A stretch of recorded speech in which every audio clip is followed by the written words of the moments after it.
Right. Hello and welcome back to Stars Without Number Abaddon. I'm doing a You're different still voice not every Scott time. Bentley. This is week 2 of season 2. I don't know why I put three fingers up. Part 3, less twos this time. I'm going to hand it over to Liam and stop doing this voice. Take it away, Liam. I goddamn hate you. You're welcome. All right. Yeah. So, as we come back from the ad break, I think we see Dahl and Captain Church in the CIC, and we're kind of looking over this, like almost like a radar display, um, and we see the three blips of the Andromache, the fucking Kunchi Hung and the Caesar, out in front of the lead, out in front of the rest of the fleet. We see some distance away to the left. We see a blip, which is kind of like level on the left hand side of the radar display, kind of level with the rest of First Fleet.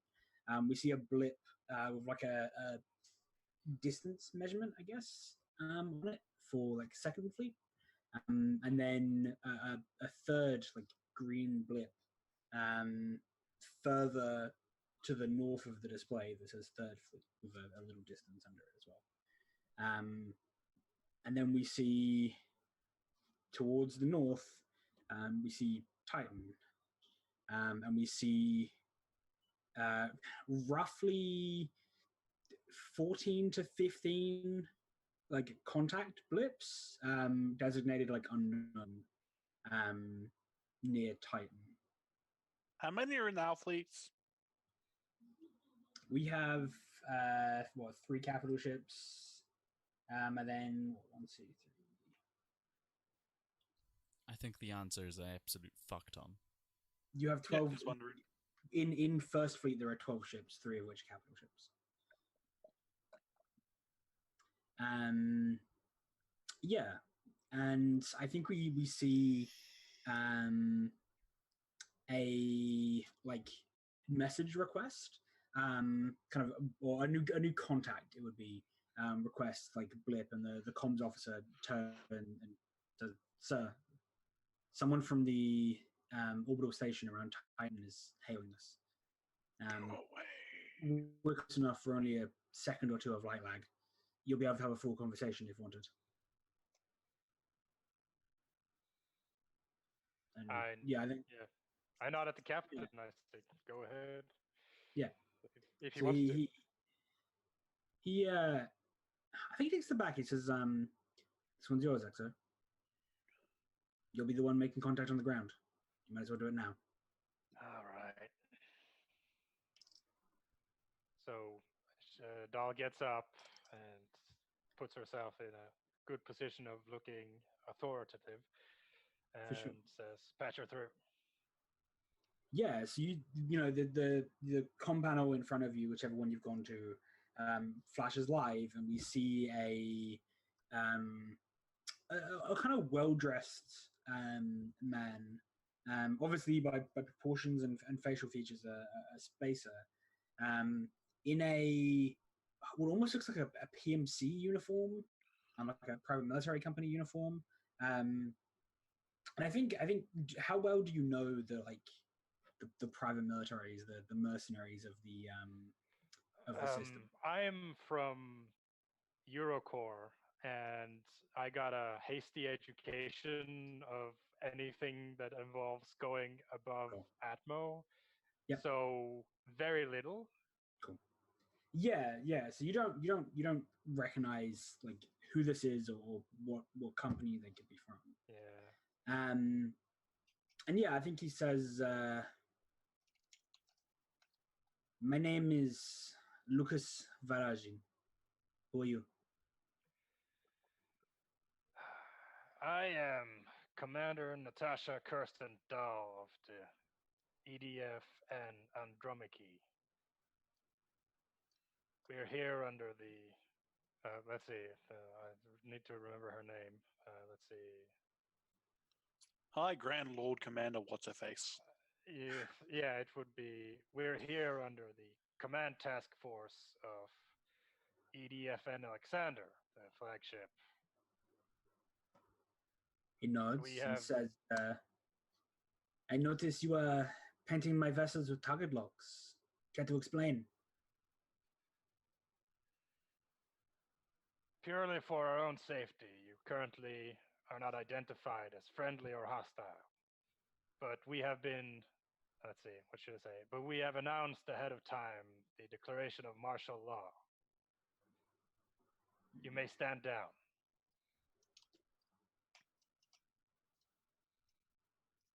Says, and what am I to think? A fleet outfitted for war, arriving at my doorstep. Be advised, if we intended to shoot you down, we would have done so already. He laughs. He says, your ships are what? 15 years old? Maybe even 20 in some cliques. Mine are fresh off production. All of the hottest tech. You won't shoot us down. Not if we want this.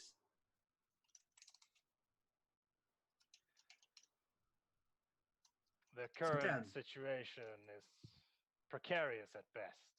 We would like to do a cordial diplomatic discussion on what the Fleet Yard and Titan can do for the EDFN task force. He nods, says, well, first of all, it does not seem you have a consolidated identity amongst your fleet. Your offers of parley were not under the EDFN. Yeah, it's just a sigh, and like there's like an unmasked sigh of like the Lord Commander has seen fit to rebrand us as the shields of humanity. Grandiose title.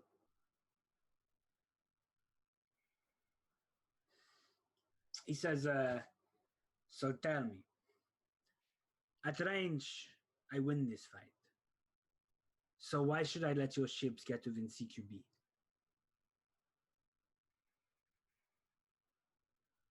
The current mission is to send three ships on a diplomatic mission. There will be 3 ships in range within to do diplomacy. We would request that you let us pass.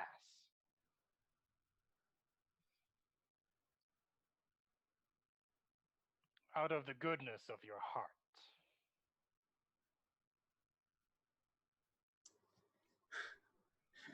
He says,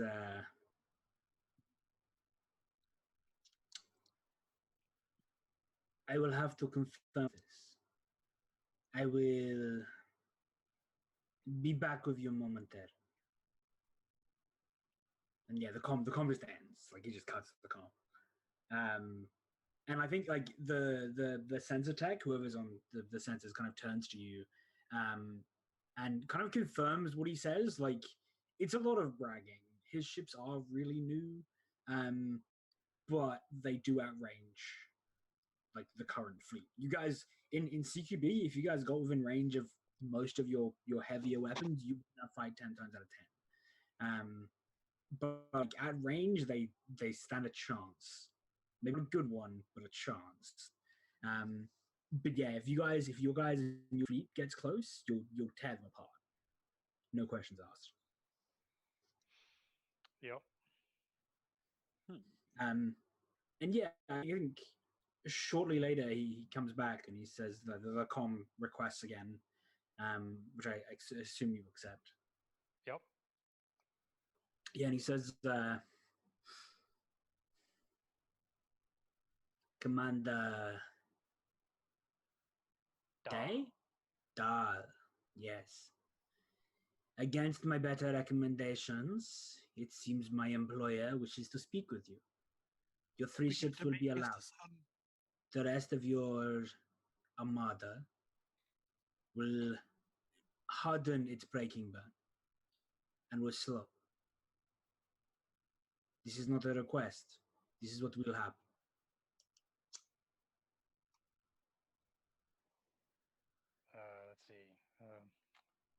Dal respond. She would say something like,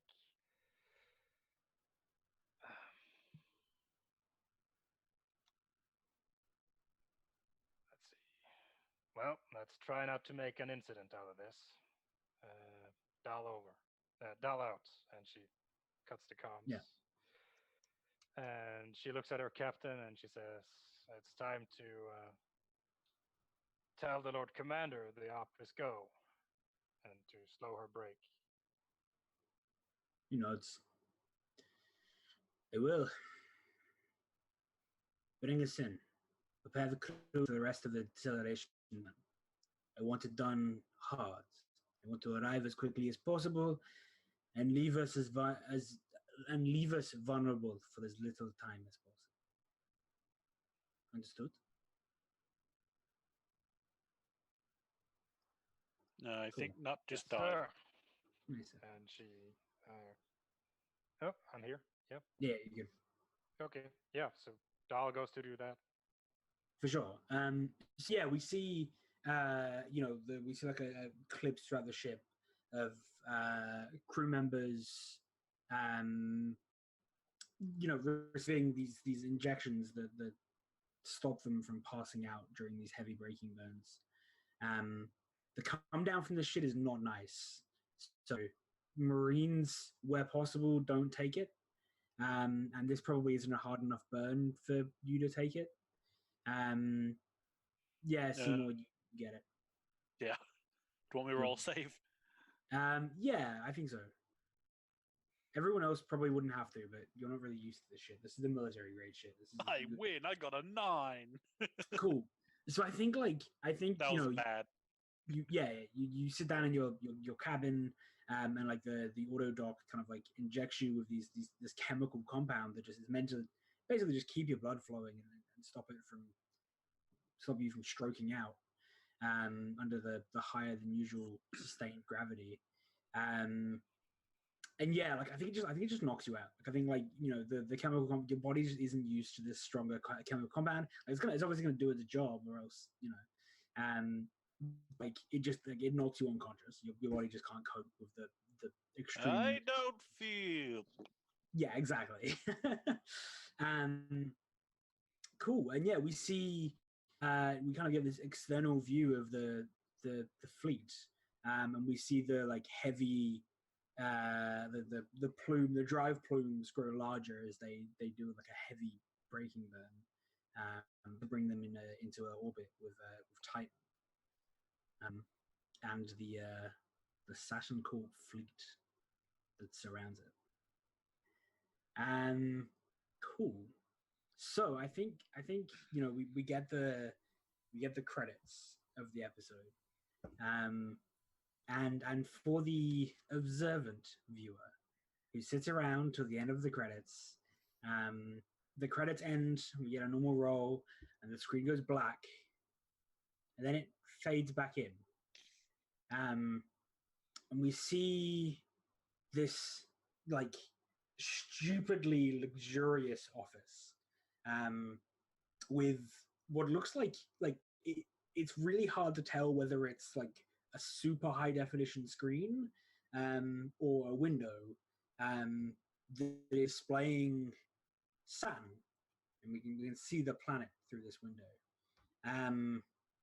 And there's a desk sitting in front of this window or display or whatever it is, and there's a little comm light that's on, and we see the face of the man who spoke to Dal earlier in the little comm display, and we can't quite catch his words before a hand reaches out from the chair and turns it off, and the camera kind of pans around, and we see a man that I don't think the show has seen just yet, but we see Mr. Saturn. Before you say anything, I clearly imagine him like Mr. Saturn from Dragon Ball Z. I mean, he has a picture in Roll20. I know, but I've ignored that picture because I forgot what it looked like. It's just an old man. It's just old man in a nice suit. Dragon Ball Z, Mr. Saturn. Yes, like he kind of scowls, and as the camera continues to rotate around him, we see another figure, kind of silhouetted almost behind him, and the figure, the Mr. Saturn. We hear from Mr. Saturn.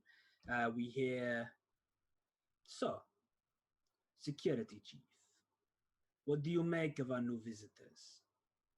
And we see emerging from the shadows a face that I think every viewer watching knows.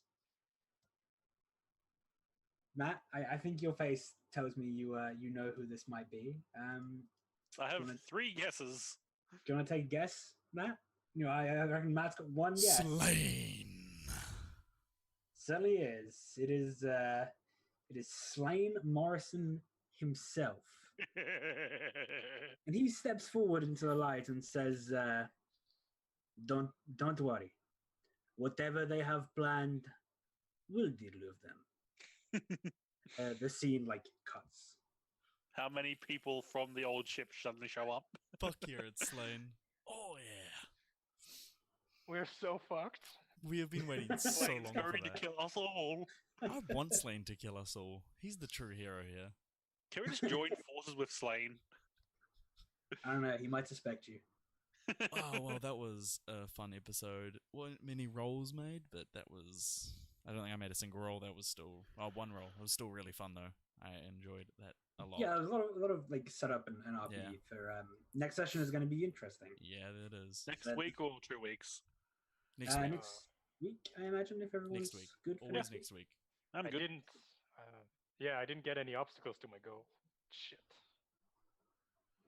Yeah, so we'll next week will be a lot more mechanical than the first 2 weeks of this game so far. We'll actually We're going to die. on the ground. We'll depending how things go, we might actually see combat, which isn't actually as common as you think in my games. We'll see. Who knows? Just so you know, one of the last times we had combat in one of Liam's game, it was to knock me out.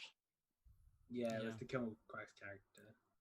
So before we finish session 2, week 2 of season 2 of Abaddon, Part 2. Part 3. Get it right. We will do some shout outs. I will go first and just shout out our YouTube channel where all the VODs are uploaded. So if you want to catch up on anything that's happened in the previous season, which there's a lot, Liam's already linked it, was just about to do that.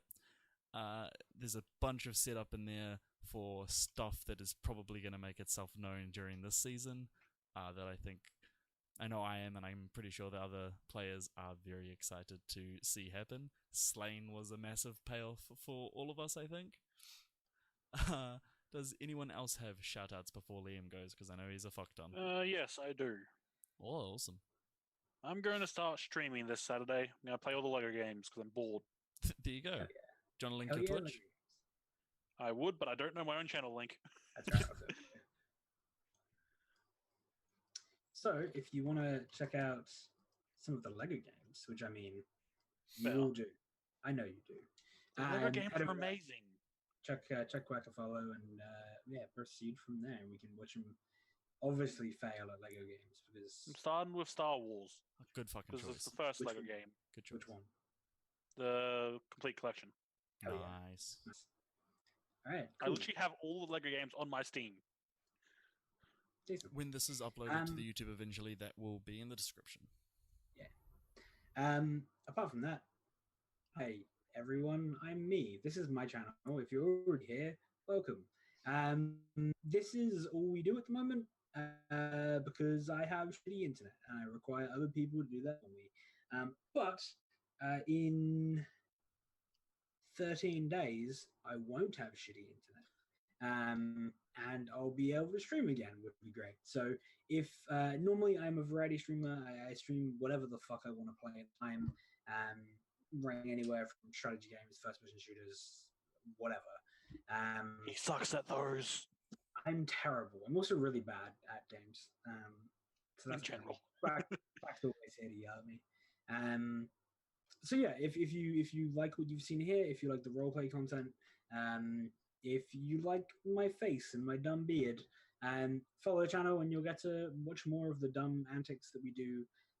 Obviously, Matt has already plugged the YouTube for the roleplay stuff, which is awesome. That has all of our previous episodes. It also has all of our other games. We've got D&D on there, OG Stars and Stars Revised. So yeah, if you want to check out anything that we do and see more of our dumb faces, our dumb voices, and our dumb characters, head over there and check that out. Apart from that, that's me done. If you want to watch the first game that us four ever played together, go watch that original series. It is filled with awkward moments and planet-destroying events. Something Liam likes to share in his campaigns. Hey, if you guys liked the Earth blowing up and you want to see more destruction on planetary scales, that game is for you. Yeah, we've blown up 3. The phrase, like the thing I love is the phrase that I love is there's that no plan survives first contact with players. In these games, it seems to be no planet survives first contact with players. Or fleet. Don't forget the fleet. We've definitely blown up a couple of fleets. So yeah. Or royal family. True. Oh shit, I had forgotten about that. So did I. Well, all right. That is everything. We will close off episode 2/week 2 of Stars Without Number Abaddon Season 2.